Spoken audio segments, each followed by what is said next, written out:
మంచిర్యాల జిల్లా చెన్నూరు నియోజకవర్గంలో మంత్రి వివేక్ వెంకటస్వామి విస్తృతంగా పర్యటిస్తున్నారు. ప్రజా సమస్యలను తెలుసుకుంటూ అభివృద్ధి పనులను ఆయన వేగవంతం చేస్తున్నారు.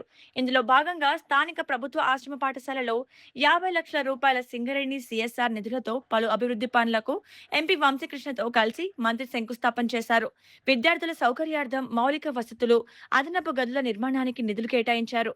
నియోజకవర్గ సమగ్రాభివృద్ధే లక్ష్యంగా మరిన్ని నిధులు మంజూరు చేస్తామని మంత్రి ప్రజలకు హామీ ఇచ్చారు.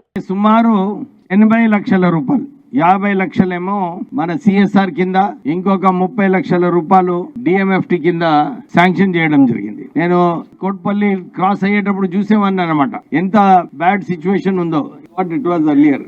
అలాంటి పరిస్థితులలో ఇక్కడ మన విద్యార్థులకు మంచి విద్య కల్పించాలి, మంచి హాస్టల్ ఫెసిలిటీ కల్పించాలి, మంచి బాత్రూమ్స్ కట్టించాలి, మంచి డైనింగ్ హాల్, కిచెన్ కూడా మంచిగా చేయాలని చెప్పి 80 లక్షల రూపాయలు మన ఈ స్కూల్ కి కేటాయించడం జరిగింది.